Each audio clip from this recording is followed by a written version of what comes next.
जैसा आप सभी जानते हैं कि उत्तर प्रदेश के प्रयागराज में महाकुंभ मेले का शुभारंभ हो चुका है।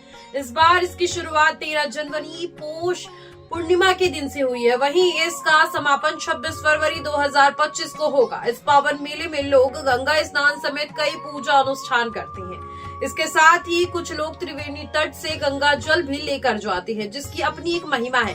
कहते हैं इस पवित्र जल को घर में ले जाने से सुख समृद्धि बढ़ती है। तो आज के हम अपने वीडियो में जानेंगे कि आप जो त्रिवेणी तट से जो गंगा जल ला रहे हैं उसे किस तरह से और किस तरीके से आपको यूज करना है, कहाँ पे रखना है, और हम ये जानेंगे कि कौन कौन से जो डेट्स है वहाँ पे आप स्नान करने जा सकते हैं। आप महा स्नान कर सकते हैं। नमस्कार, मैं हूँ आपके साथ साक्षी गुप्ता। आप देख रहे हैं दामुखड़ भक्ति। तो सबसे पहले हम ये जानते हैं देर न करते हुए कि त्रिवेणी से लाए गए गंगा जल को आप कहाँ पर रख सकते हैं और किस तरीके से उसे अपने पूजा अनुष्ठान में यूज में ला सकते हैं, जिससे आपको भी इस चीज का पुण्य मिले। देखिए, त्रिवेणी से लाए हुए गंगा जल को आप अपने घर की उत्तर या पूर्व दिशा में रख सकते हैं और इस जल को आप पूरे घर में छिड़क भी सकते हैं। इस गंगा जल को आप अपने पूजा घर में भी जरूर रखें, इससे आपके घर में सुख समृद्धि बनी रहेगी।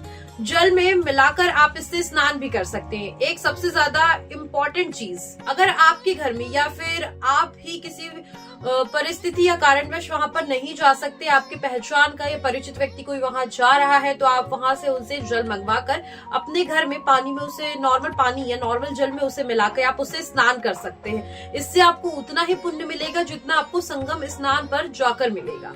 तो आप ये चीज जरूर आजमा सकते हैं। और ये बात खुद शंकराचार्य ने कही है। जी हाँ, ये बात बिल्कुल शंकराचार्य जी ने कही है। जब उनसे ये सवाल पूछा गया था कि अगर गुरु जी या महाराज जी कोई नहीं आ सकता यहाँ पर स्नान करने तो वो क्या करे, तो उन्होंने ये चीज बताई थी कि जो भक्त हैं वो नहीं आ सकते तो वो अवश्य ये चीज करें। इसके बाद आप जो गंगा जल लेकर जा रहे हैं उसे आप जहाँ भी रख रहे हो, किसी भी जगह पे रख रहे हो, बिल्कुल साफ सुथरी जगह पर रखें। वो ये बात आपको बहुत विशेष तौर पर याद रखने की और ध्यान रखने की जरूरत है। गंगा जल किसी पवित्र पात्र में ही रखें, यानी कि आप ऐसे प्लास्टिक की बोतल वगैरह जो होती है इसे अवॉइड करके आप किसी जो धातु होता है, धातु के मटेरियल में रखें तो वो ज्यादा सही रहेगा।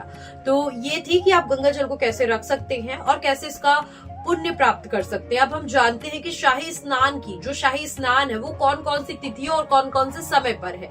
तो आपको बता दें कि कुल 6 स्नान होने वाले हैं इस पूरे 45 दिन के सफर में, जिसमें पहला स्नान जो कि 13 जनवरी को था वो हो चुका है। वही दूसरा स्नान जो 14 जनवरी को मकर संक्रांति के दिन था वो भी हो चुका है। तो 2 स्नान हो चुके हैं, बचे हैं 4 स्नान। इसके बाद जो अपडेट आने वाली है वो है 29 जनवरी, जिस दिन आपको मौनी अमावस्या पड़ेगी। और इस दिन अगर आप प्रयागराज के पावन तट यानी कि महाकुंभ में स्नान करते हैं तो आपको जरूर ही उचित फल मिलेगा। इसके बाद एक स्नान जो है वो 2 फरवरी को है, बसंत पंचमी के दिन। ये चौथा शाही स्नान कहलाएगा।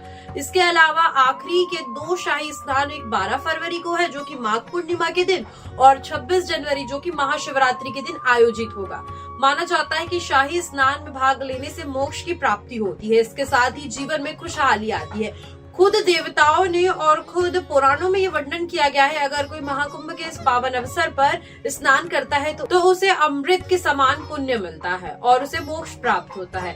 तो आप भी इस बार महाकुंभ में जरूर भाग लीजिए। हो सके तो शाही स्नान में आप जरूर जाइएगा, जिससे आप शाही स्नान का पुण्य प्राप्त कर सके। अगर आप ऐसे में नहीं जा सकते हैं तो आप नॉर्मल डेज में भी जा सकते हैं। कमेंट सेक्शन में अपनी राय, ओपिनियन जरूर शेयर कीजिएगा और बेस्ट इन्फॉर्मेशन अपडेट के लिए बने रहिए दामुखड़ भक्ति के साथ। तब तक के लिए नमस्कार।